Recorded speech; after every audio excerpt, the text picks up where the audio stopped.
Hello everybody, happy Sabbath. Hello. 안녕하세요. 안녕하세요. 행복한 안식일입니다. 여러분, 예수님 안에서 모두들 행복하시고 건강하시길 바랍니다. 먼저 우리 특별한 손님이 오셨어요. 우리 김용선 회장님께서 우리 상면 기타반 회장님이시거든요. 안녕합니다. 내일 우리가 기타 특창이 있어요.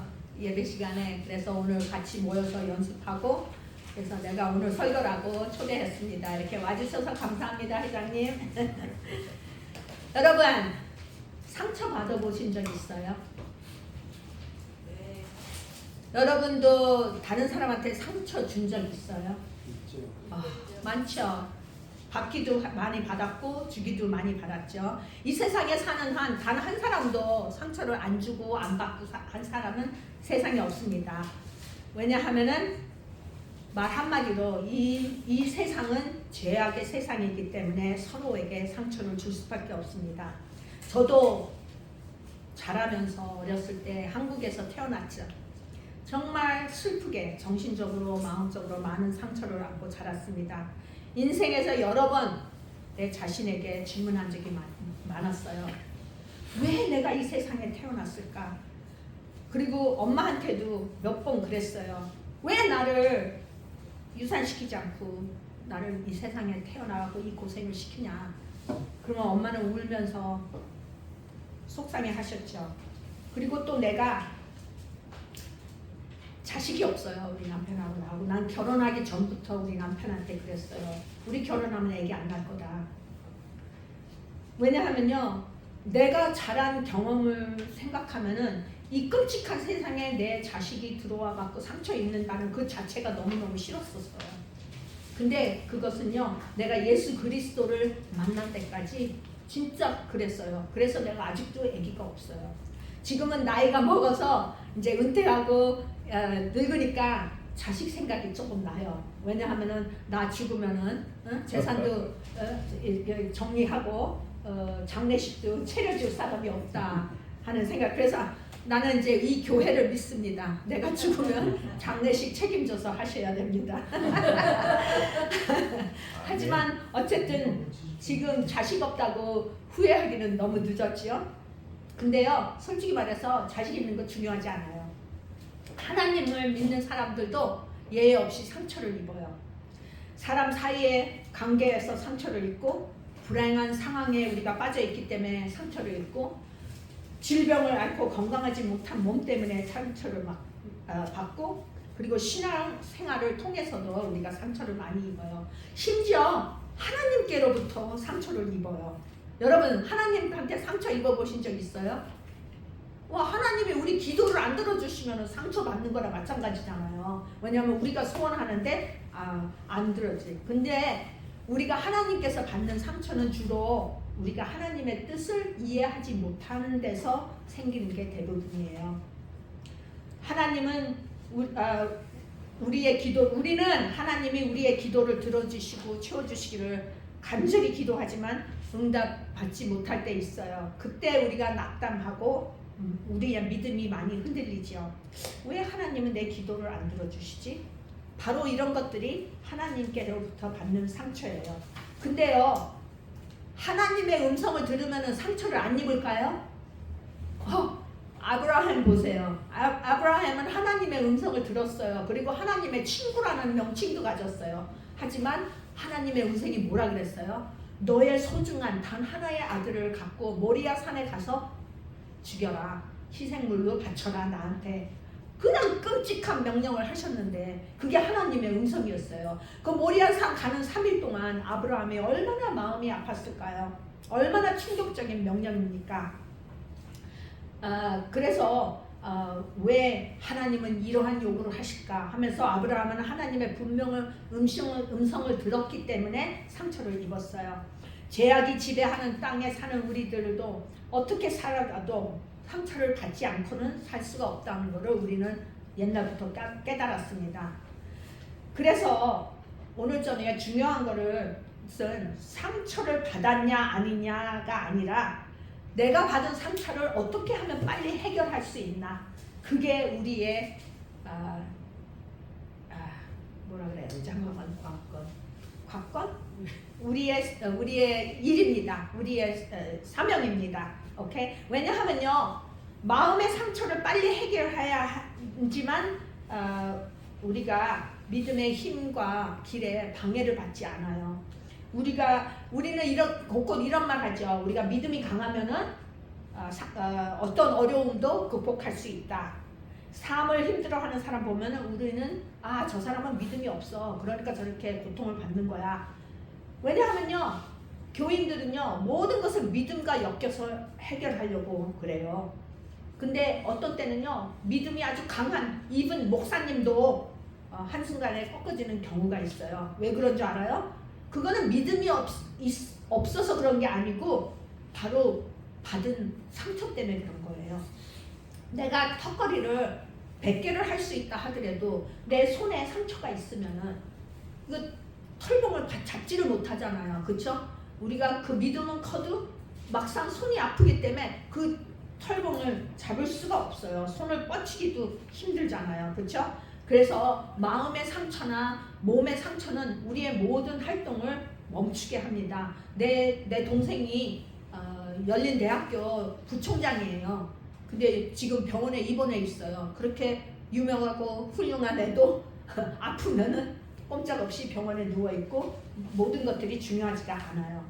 우리가 말씀을 묵상하고 기도를 하고 그러는 거는 우리 믿음을 성장시키는 데 중요하지만 우리가 그 믿음을 성장시키기 전에 먼저 상처를 해결해야 되고 상처를 낳아야 됩니다. 성경에 기록된 믿음의 선배들도 다 상처를 가지고 있었어요. 봐봐, 요나 봐요. 도망간 거. 하나님이 가서 전도하라 그러니까 도망갔고, 엘리야는 너무 지쳐가지고 하나님한테 저를 죽여주십시오 했고, 그래서 그런데요, 성경 중에 가장 상처를 많이 입은 사람이 누군지 아세요? 요셉이에요. 요셉은 어렸을 때부터 자기의 잘못 없이 아버지의 사랑만 잡고 자라다가 형들에게 상처를 많이 받아왔습니다. 형들의 질투심으로 미움을 많이 받았지요. 근데 어느 날 아버지의 심부름으로 형들을 찾아가려고 하는데 형들이 이를 보자마자 얘 코트를 뺏고 궁덩이 안에 틀어박았어요. 죽이려고. 창세기 37장 23절 24절에 이런 말이 있어요. 요셉이 형들에게 이름해 그 형들이 요셉의 옷 곧 그 입은 채색 옷을 벗기고 그를 잡아 구덩이에 던지니 그 구덩이는 빈 것이라 그 속에 물이 없었더라. 요셉은 형들을 보고 기쁘게 반갑게 다가갔는데 형들은 달려와서 채색 옷을 찢었고 궁덩이에다가 내비로 던졌어요. 이거는 완전 요셉이 믿었던 사람한테 짓밟아 버리는 장면이었죠. 그렇죠? 근데 한두 형제가 그랬더라도 세상에 단 한 사람이라도 내 편이 없다는 그 자체가 큰 상처가 되지 않았을까요? 저는요 정말 혼자 살았어요. 미국에서 혼자 너무 외로웠어요. 내가 죽으면은 내 시체는 언제 찾을까? 그런 생각을 한두 번 한 적이 없었어요. 근데 그날 요셉에게 찍힌 것은 그의 채색 옷이 아니라 그의 마음이었습니다. 요셉은 미디안 상민들에게 팔릴 때 형제들에게 애원했어요. 그러나 형들은 요셉을 외면했습니다. 자기를 우물에 던지고 옷을 찢는 것은 홧김에 했다고 생각할 수도 있지만 이렇게 부탁하는 것을 거절하는 것은 더 큰 마음의 상처로 남게 되었습니다. 이것은 관계의 단절에서 오는 상처이죠. 요셉이 당한 두 번째 사건은 보리발의 집에서 일어났어요. 그가 보리발의 집으로 팔려간 이후로 노예지만 정말 정직하고 성실하게 그의 주인을 모셨습니다. 그래서 요셉이 그 성실함을 인정받았을 때에 보리발의 아내는 매일매일 요셉을 유혹했지요. 그때 요셉의 한 말이 아주 유명해요. 이 집에는 나보다 큰 이가 없으며 주인이 아무것도 내게 금하지 아니하였어도 금한 것은 당신뿐이니 당신은 자기 아내임이라. 그런즉 내가 어찌 이 큰 악을 행하여 하나님께 득죄하리이까 하고 창세기 39장 9절에 나옵니다. 이 말에는 요셉은 하나님께 죄를 지을 수 없다고 말하는 것도 있지만 자기 주인과의 신뢰 관계를 지키겠다는 거였죠. 요셉에게 있어서 죄를 짓지 않는 이유 중에 하나는 사람 사이의 신뢰 관계를 깨트릴 수 없기 때문입니다. 우리는 하나님만 잘 섬기면 된다고 말합니다. 그러나 성경에 기록된 모든 사람은 사람 사이의 신뢰가 얼마나 중요한 건지 우리에게 보이고 가르쳐 줍니다. 우리들이 교회에서 했던 약속이나 주어진 임무들을 우리는 다 중요하게 지켜야 하는 것입니다.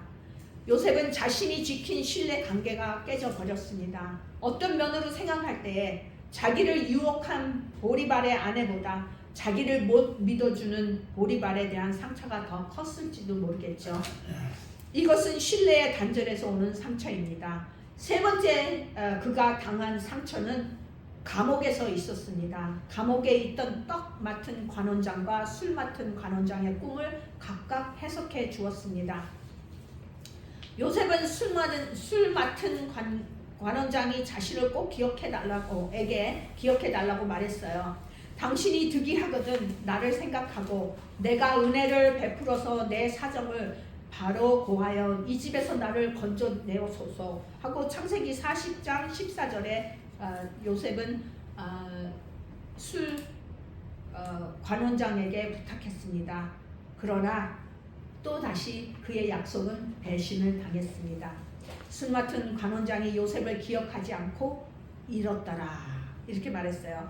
그래서 요셉에게는 이 감옥이 정말 끔찍한 장소였어요. 그가 이렇게 말해요. 창세기 40장 15장에 나는 히브리 땅에서 팔려온 자요 여기서도 옥에 갇힐 일을 하지 아니하였나이다 라고 말하는데, 옥이라는 히브리 원어는 처음 행들이 집어넣었던 구덩이와 똑같은 형들이 집어넣었던 똑같은 구덩이를 말하는 것입니다. 술 맡은 관원장으로부터 받은 상처는 형들로부터 옥에 갇혔을 때의 상처를 소환했습니다. 나는 지금 예전과 똑같은 구덩이에 빠져 있나이다. 기억의 소환은 정말 무섭습니다. 기억은 그때의 사건뿐만 아니라 그 당시의 감정을 우리 마음에 되살려 줍니다. 기억의 무서운 점은 감정이 되살아나는 것입니다. 그러니까 여기 원수 갚는 게 많잖아요, 사람들이. 그렇죠? 이것은 과거의 경험에서 소환된 상처입니다. 요셉의 이야기를 주의 깊게 살펴본 이유는 그가 상처에 할몰되지 않았기 때문입니다. 형들에게 버림받고 주인에게 배신당하고 과거의 상처가 발목을 잡았더라도 요셉은 이 모든 상처들을 극복하고 일어섰습니다. 요셉은 어떻게 이런 마음의 상처들을 해결했을까요? 우리가 알듯이 요셉은 자신의 상처를 하나님께 가지고 나아갔습니다. 그가 하나님께 나아간 방법은 다음과 같습니다. 하나님께 충성하기로 결심했습니다. 요셉이 형들에게 거절당하고 팔리는 순간에도 상처에 집중하지 않았습니다. 오히려 요셉은 하나님께 충성하기로 결심했습니다. 어떤 환경에 처하더라도 하늘 왕의 시민답게 행동하여 하나님께 충성을 다하리라는 고결한 결심으로 그의 영혼은 감동되었고, 그는 한마음으로 하나님을 섬기며 그의 운명의 시련을 인내로 당하며 날마다의 의무를 성실하게 수행하고자 하였다. 이 하루의 경험이 요셉의 생애의 전환점이 되었다. 부조와 선지자의 214장입니다. 요셉은 채색 옷이 찢어지고 왕따를 당했되 나를 인정하지 않는 사람들 마음에 들기 위해서 노력하지 않았습니다. 상처를 받는 그 순간 요셉은 하나님을 섬기며 날마다의 의무를 성실하게 수행하기로 결심했습니다. 요셉이 하나님께 충성할 때에 자기를 괴롭히던 사람들과 가까워졌나요? 아니요. 하나님께서는 요셉으로 하여금 괴롭힘을 받을 수 없는 위치에 요셉을 올려놨습니다. 노예 생활을 하는 동안에도 아무도 요셉에게 시비를 걸을 수가 없는 위치에 놓았어요. 왜냐하면 보리발이 매니저 포지션을 줬기 때문이죠. 그가 옥에서 나온 이후에도 아무도 그에게 시비를 걸 수 없는 총리가, 이집트의 총리가 되어버렸어요. 상처를 주는 사람들에게 집중하지 마시길 바랍니다. 오히려 사람들로부터 오해와 상처를 받을 때에는 하나님께 충성하시기를 바랍니다. 그리고 상처를 입었을 때 그거를 해결책을 할 때는 다른 사람을 위해서 도우면서 노력을 해주세요. 요셉은 보리발로부터 상처를 받고 감옥에 들어갔지만 요셉은 어떤 생각을 했을까요? 자기의 염려를 하나님께 맡기고 자신의 불행에 마음을 앓지 않고 다른 사람의 슬픔을 기쁘게 해주려고 노력하는 중에서 자신의 슬픔을 잊어버렸습니다. 제가 예수님의 자녀가 되기 전에는 매일매일 어렸을 때 한국에서 살면서 15년 동안 나의 삶이 맨날 울면서 나의 삶이 불쌍하기만 했어요. 매일 울고 만나는 사람에게 나의 불행한 인생에 대해서 하소연을 해왔어요. 그리고 울었어요. 그리고 그 사람들이 아이고 불쌍해라 하는 그 동정 있는 말들을 듣고 싶어서 맨날 내 인생 사연만 나눴답니다. 하지만 저는 예수님을 만나고 나의 과거는 깨끗하게 치료를 받았습니다. 아멘입니다. 여러분, 슬프고 속상하거나 상처가 있으세요?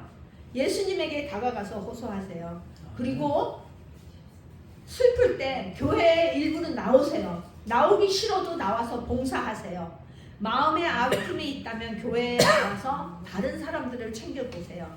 내가 이해를 받으려 하기보다 다른 사람들을 이해하고 도와주시면 그러면 저절로 마음의 상처가 힐링이 됩니다. 사실 차별을 당하는 입장에서 다른 사람을 위해서 일하는 것은 쉽지 않은 일이에요. 그런데 요셉은 그 감옥에서도 다른 사람들을 위해서 일하기 시작했어요. 그리고 그는 감옥에서도 총무의 역할을 하게 되었습니다. 하나님의 약속을 신뢰하면서 말입니다. 자기를 의심 가운데 몰아넣지 않았어요. 요셉은 하나님께서 2가지의 꿈을 줬잖아요. 요셉은 그 꿈 2개를 잊지 않았어요. 그래서 어떠한 형편이 있더라도 그 꿈을 생각하면서 자기 자신을 의심 가운데 몰아넣지 않았습니다. 요셉의 생각은 그의 아버지의 하나님께로 향했다. 그는 어린 시절에 하나님을 사랑하고 경외하도록 가르침을 받았다. 때때로 그는 아버지의 장막에서 야곱이 그의 집으로부터 도망해 나와서 방황하던 때에 그가 본 계시에 대한 이야기를 들었다. 그는 여호와께서 야곱에게 약속하신 언약과 그 언약이 어떻게 성취되었는지에 대하여 들었다. 꼭 필요할 때에 어떻게 하나님의 천사가 그를 교훈하고 안위하고 보호하셨는지에 대하여 아버지께 들었다. 부조와 선지자 213장입니다. 요셉은 상처에 함몰되지 않았어요. 상처로 인한 감정의 노예가 되지 않았다는 말입니다. 왜 하나님께서 나를 이렇게 만드셨는지를 하나님을 원망하지도 않았습니다. 전망이 보이지 않았기 때문에 하늘을 바라보고 살아온 삶이죠. 의문이 생길 때에 자신에게 주어진 일을 성실하게 해내갔습니다. 상처가 떠오를 때마다 다른 사람들을 위해서 봉사하였습니다. 홀로 고통스럽다 느껴지는 순간에는 하나님의 약속을 믿었습니다. 그렇게 자신을 의심 가운데 몰아넣지 않을 때에 하나님께서는 요셉의 상처를 치료해 주셨습니다. 하나님께서 요셉의 상처를 치료해 주신 방법은 2가지입니다. 첫째로 그 상처를 잊게 하셨어요. 2번째로 청성하게 하였습니다. 요셉은 하나님께서 하신 일을 2 아들의 이름으로 만들어서 하나님께 감사를 표현했습니다. 므낫세, 하나님이 나로 나의 모든 고난과 나의 아비의 온 지비를 잊어버리게 하셨다 함이라 하고 창세기 41장 51절에 자기 아들을 므낫세라고 지었습니다. 2번째 아들은 아브라임, 차자의 이름을 아브라함이라 하였으나 하나님이 나로 나의 수고한 땅에서 창성하게 하셨다 함이었더라. 창세기 41장 52절입니다. 하나님께서는 요셉에게 잊어버리게 하신 것은 과거의 사건이 아니라 과거의 감정입니다. 과거의 감정을 잃어버리도록 하는 일에 사용한 것은 감정의 발산입니다. 창세기 42장에는 요셉이 총리가 된 이후에 형들과 만나는 장면이 나옵니다. 이런저런 일을 진행하다가 24절에 요셉이 그들을 떠나가서 울고 다시 돌아왔다고 하는 말이 있습니다. 요셉은 감정을 발산하였습니다. 속상하고 상처 입은 마음을 표현하기에 주저하지 않았습니다. 이것이 중요한 이유는 그리스도인들은 상처를 표현하지 않는 것을 믿음으로 여기는데, 특히 장례식장에서 눈물을 흘리면 믿음이 없는 것으로 여긴다요. 왜냐하면 우리는 부활의 소망이 있기 때문에요. 그러다 보니 우리가 감정을 표현하는 방법에 매우 서투릅니다. 우리는 너무 거룩하려고 하다 보니까 정작 하나님께 가져가야 할 감정은 사람에게 포출하고, 사람에게 보여야 할 선한 행실은 하나님 앞에 보이려고 합니다. 그렇게 하면 안 됩니다. 우리의 감정을 하나님께 가져가야 합니다. 이게 일반적인 감정 표출과는 다릅니다. 여기서 생활하다가 속상하면 울어야 됩니다. 울어도 괜찮아요. 여기 내가 한국에 살 때, 어렸을 때 산에는 눈물을 보이면 안 된다, 항상 그러더라고요. 근데 난 그게 왜 그런지 이해가 안 갔어요. 근데 나중에 내가 남자들 우는 거를 몇 번 봤어요. 그게 너무 멋있더라고요. 남자도 사람이구나, 남자도 여자같이 감정이 있구나. 그런 거를 깨달았습니다. 오케이? 그런데 대신에 하나님 안에서 감정을 발산하십시오. 시편 84장 5절에서 7절 이런 말이 있어요. 주께 힘을 얻고 그 마음에 시온의 대로가 있는 자는 복이 있나이다. 저희는 눈물 골짜기로 통행할 때에 그곳으로 많은 샘의 곳이 되게 하며 이른 비도 은택을 입히나이다. 저희는 힘을 얻고 더 얻어 나아가 시온에서 하나님 앞에 각기 나타나이로다. 감정의 발산이라고 해서 단순히 눈물을 흘리는 것은 말하지 않습니다. 그 눈물은 시온의 대로에 얹혀놓는 것이 중요합니다. 요셉은 형들에게 팔려가는 순간부터 자기의 마음을 시온의 대로 위에 얹혀놓았습니다. 자신의 감정을 하나님께 내어 맡긴 것입니다. 그렇기 때문에 눈물 골짜기를 통과할 때에도 은총을 입을 수 있었습니다. 눈물의 골짜기는 바카라는 단어인데요, 요셉이 울었더라 하는 같은 단어입니다. 그러니까 요셉이 눈물을 흘리며 지나간 골짜기는 주께 힘을 얻는 시온의 대로였던 것입니다. 그래서 요셉이 하나님을 향하여 눈물을 흘린 이후에 절망으로 주저앉지 않고 더 힘을 얻고 나아가는 사람이 된 것입니다. 그가 상처난 감정을 잊어버리고 뒤를 돌아보니까 과거의 사건들 가운데 하나님의 인도하심이 너무나 뚜렷하게 보인 것이었어요. 형들이 조셉 앞에 엎드린 거예요. 절을 했어요. 나중에는 부모님들까지 와갖고 절을 했어요. 그때 요셉이 그들에게 대하여 꿈을 생각했습니다. 요셉이 총리의 자리에 올랐기 때문에 그 꿈을 생각할 수 있었습니다. 요셉이 하나님의 인도하심을 생각해 보니 그 고통의 순간들을 통해서 자신을 창성케 하셨다는 것을 보았습니다. 하나님께서는 상처받을 수밖에 없는 연약한 그리스도인들이 상처를 극복하고 잘 되기를 바라시는 분이 바로 우리 하나님 아버지이십니다. 상처는 고통스러운 것이지만 극복이 되면 추억이 되고 성장의 계기가 될 수 있습니다. 아브라함이 이삭을 바치는 상처를 하나님께 순종함으로 극복했을 때에 믿음의 아버지가 되었습니다. 우리의 조상이잖아요. 그렇죠?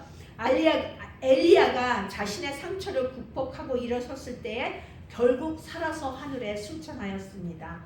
아마 우리 모두는 이런저런 상처가 많을 거예요. 교회에서도 상처를 받았을 겁니다. 그 상처를 하나님께 가져가시기 바랍니다. 왜냐하면 이 땅에서 가장 큰 상처를 받았던 예수님께서도 그렇게 하셨기 때문입니다. 예수님이 가진 사랑의 마음은 사람들로부터 거절당하면서 관계의 단절을 경험하셨습니다. 가장 가까운 사람들, 그의 제자들로부터 버림을 받았고 betrayed, 뭐라 그러죠? 배신을 당했습니다. 그래서 신뢰의 단절을 경험하셨습니다. 그리고 더 나아가서 가장 사랑하던 하나님 아버지한테로부터 가려졌습니다. 숨겨졌습니다. 그분도 하나님의 뜻을 이루는 것이 결과가 어떠한지 알았기 때문에 상처받는 일을 피하고 싶으셨습니다. 예수님께서 몇 번을 기도하셨죠? 3번이나 기도하셨어요. 그만큼 상처의 고통이 컸기 때문이었습니다. 얼마나 그 과정이, 기도하는 과정이 힘들었으면은 피가 땀이 되어 나왔을까요? 아마도 가장 큰 고통에 불리는 그분이 겪은 것은 하나님 아버지로부터 버림받은 상처였을 것입니다. 그것은 요셉이 겪은 것과 차원이 완전히 다릅니다. 그러나 예수님께서도 요셉이 했던 것처럼 하나님께 충성하며 자신에게 주어진 의무를 성실히 이행하였습니다. 공생의 기간 동안 다른 사람을 위해서 봉사하셨으며 하나님의 약속에 대한 신뢰 가운데에서 생애하셨습니다. 자신을 의심 가운데 몰아넣지 않고 아버지의 원대로 되기를 강구하셨습니다. 예수님께서는 상처에 함몰되지 않으셨습니다. 최고로 고통스럽고 힘든 시간에 하나님을 향하여 자신의 감정을 발산하였습니다. 나의 아버지, 나의 아버지, 왜 나를 버리셨나이까? 이 말은 하나님을 향한 원망의 감정이 아니었습니다. 나의 하나님이라는 그 말 자체가 시온의 대로에 거한 사람이 하나님을 향한 신뢰를 표현하는 것이었습니다. 흙이 그에게 묻기를 내 두 팔 사이에 상처는 어찌미냐 하면 대답하기를 이는 나의 친구의 집에서 받은 상처라 하리라 하고 스가랴 13장 6절에 써 있습니다. 그래서 내 친구의 집에서 얻은 상처를 하나까지 가지고 가시지만 그 상처는 우리가 그분을 괴롭게 했던 감정적 상처가 아니라 구원의 표징으로 영원히 그의 손에 몸에 표징으로 남게 될 것입니다. 우리가 고통스럽겠더라도 하늘을 향하여 손을 뻗어낼 수 있는 이유는 세상에서 가장 큰 상처를 경험하신 예수님이 우리 구주시고 그분이 우리의 상처를 해결할 방법을 알고 계시기 때문에 우리에게는 소망과 희망과 힐링이 있습니다. 그래서 예수님은 지금도 상처 입은 우리들에게 다시 한번 그분께 나오기를 원하십니다. 이 땅에서 상처 없이 인생을 살 수 이 땅에서 상처 없이 인생을 살 수 없다면 그분 안에서 모든 상처가 좋은 기억으로 바뀌는 인생을 살기를 바랍니다.